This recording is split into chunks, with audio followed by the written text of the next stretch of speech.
Oh, Si Brad ito, si Brad Edie Cortesiano, kauban Brad ako karon Bisaya man ako, kay Bisaya man ako yun. Si Brad Brad Edie. Jerry Brad Abayon. Jerry. Brad Jerry Abayon. Hmm.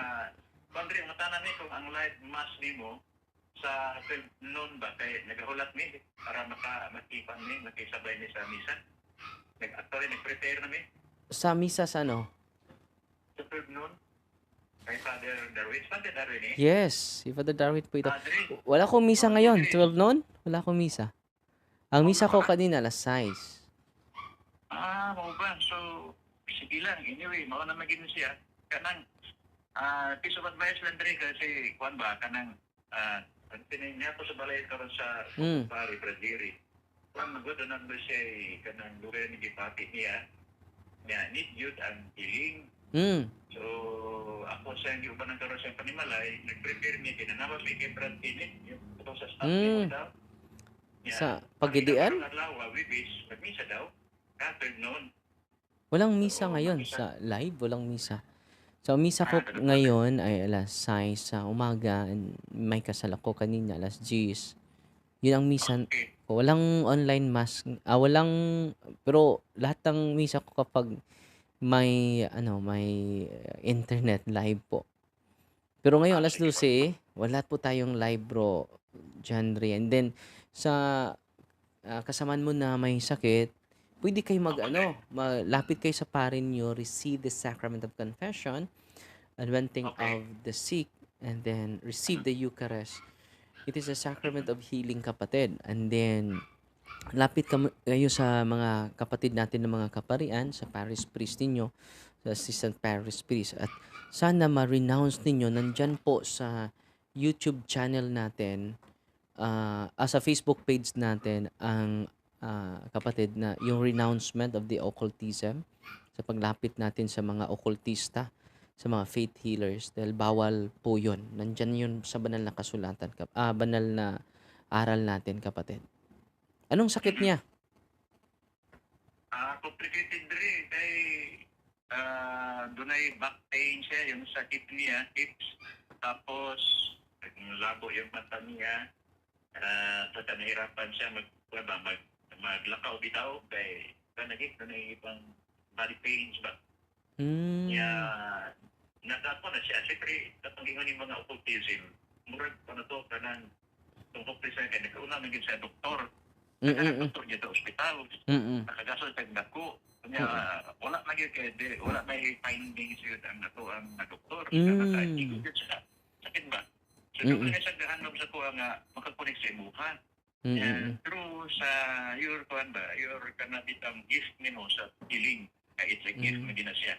Mm, So, mm. mo na, masig, wala tayo schedule makari og Mindanao. Let's say, diri sa General Santos, South Cotabato. Wala Wala, na schedule. wala pa akong schedule dyan, bro. Pero, hindi kailangan na ako ang mag-pray sa kanya.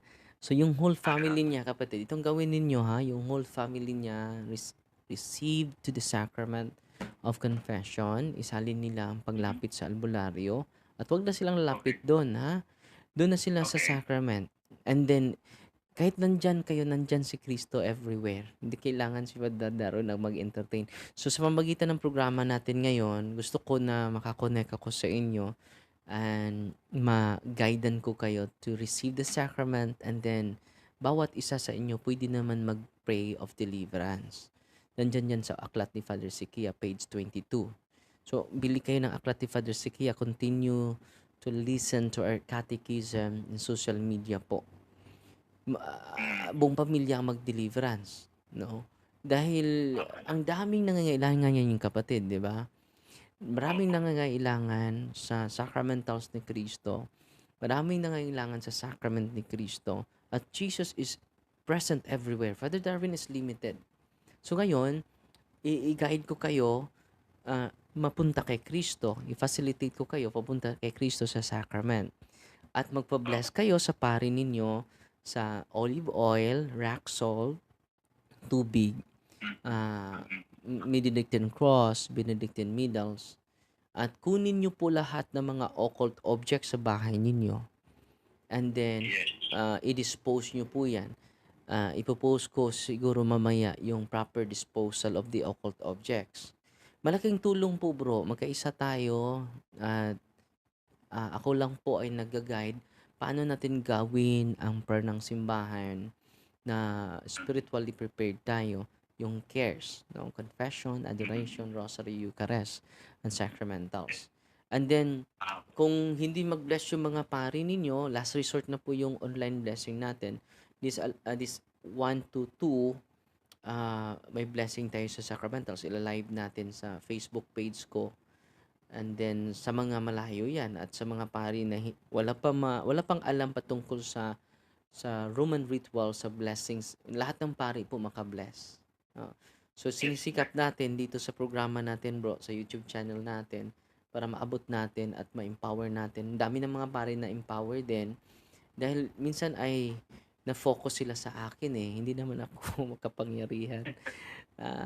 Ang makapangyarihan ay si Kristo, nasa sakramento po siya. Yes. Sa Totoo sacramentals. yan.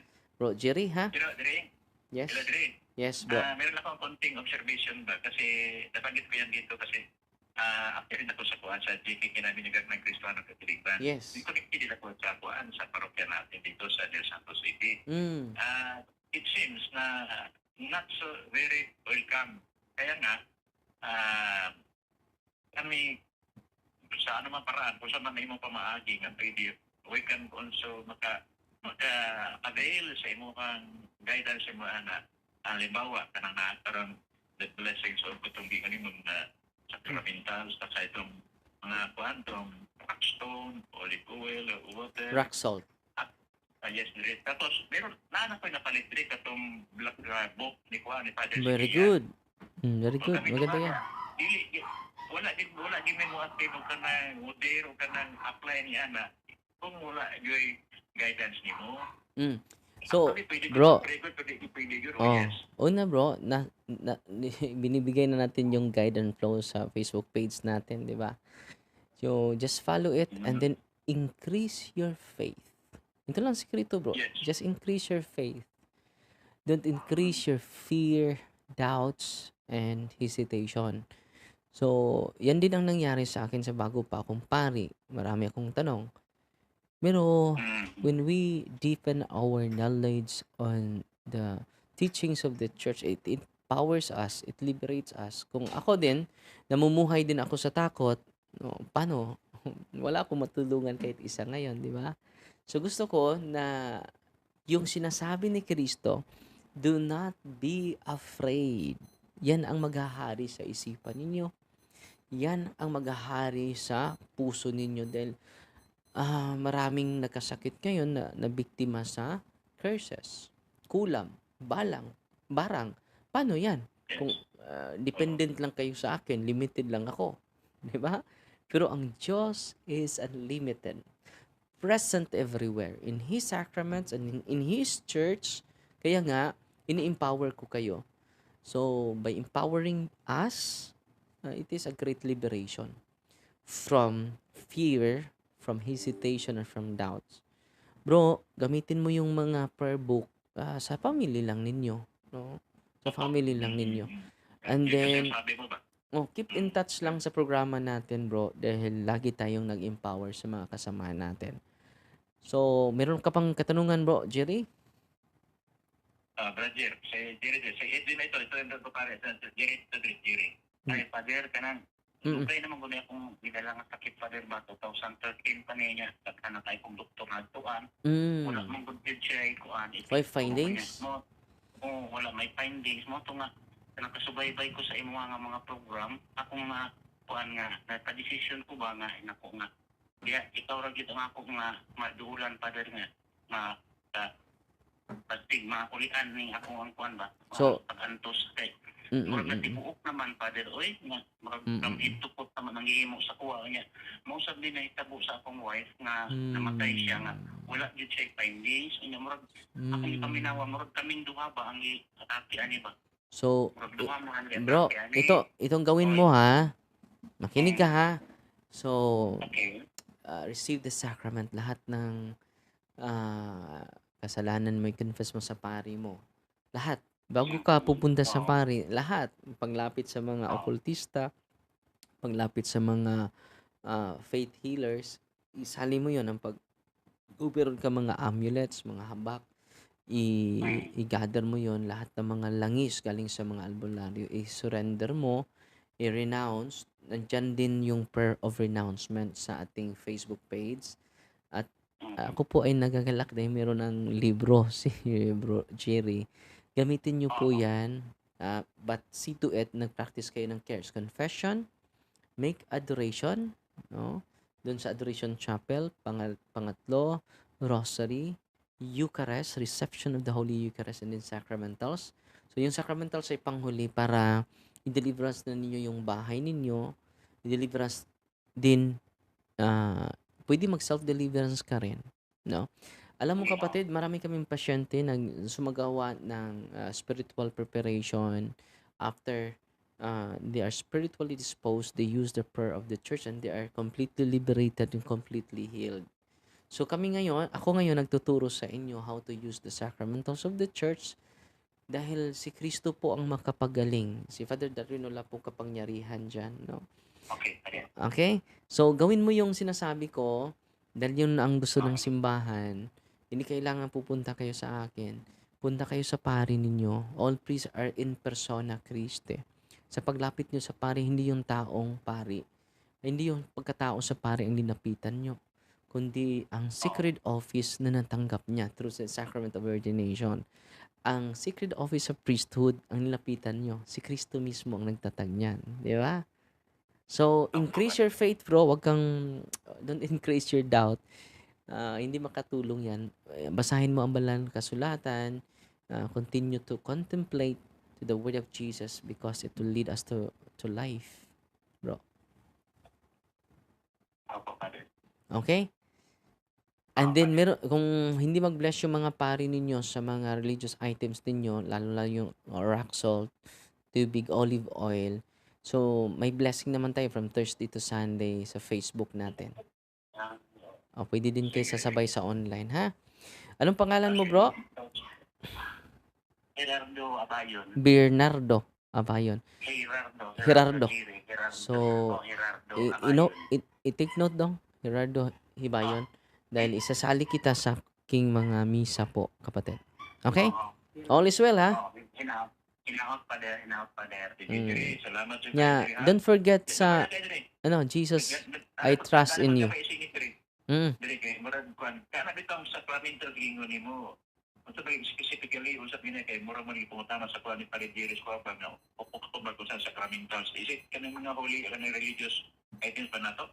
Karang sacramentals are instituted by the church. So ano yung sacramentals? Instituted by the church, not by any one priest. Yung i-bless natin na tubig using the Roman ritual, yung nasa aklat ni Father Sikia, yung gamitin mo dahil yun ang ritual ng simbahan. Bakit kailangan gamitin ng pari yung ritual ng simbahan? Para yung intention ng simbahan ang mag-prevail, hindi yung personal intention natin. So the universal power of the church, maging effective yun because of the universal power of the church given by Jesus Christ to His church. So kahit hindi ako gumagawa ng sarili kong akin, kundi yung tinuturo ko sa inyo, share ko sa inyo, hindi yun akin. No? Baka nasa isip ng mga tao, magaling to si Father Darwin, no? Dahil yung sinasabi niya ay very ma-impress kami. Wala akong sarili kong kundi sa simbahan po. So yung ng simbahan, kapatid, yun ang sinishare ko sa inyo. Sacramentals are instituted by the church, bro. Not by Father Darwin. At sad to say, hindi ito na-highlight. Naturo ito sa seminaryo, pero hindi na-highlight kung ano ang spiritual significance and spiritual protection para sa ating lahat. Bro, Jerry? Salamat kayo, Father. Bro, Jeronimo, no? Gerardo pala. Ni Gerardo. Take note mo, do? Yung pangalan. Akuan, Father. Sige. Maka-active ko sa imo nga mga prayers, ha? Yes, Gerardo. I-text na niya. Sige, bro. God bless, bro, ha? Sige. Salamat. God bless, bro. So, salamat from Jensen ang tumatawag sa atin ngayon. At pwede kayo last caller na lang dahil until 12:45 lang tayo mga kapatid. So, sa pamagitan nito, makausap nyo ako personal, no? Para hindi naman mapanatik yung mga tao, di ba? So, maraming nagko-comment natin. Bago po ito, dito muna tayo mag-live sa YouTube natin. So, ang daming nanonood sa atin ngayon. No? First time po ito. Dito sa YouTube lang natin tayo nag-live.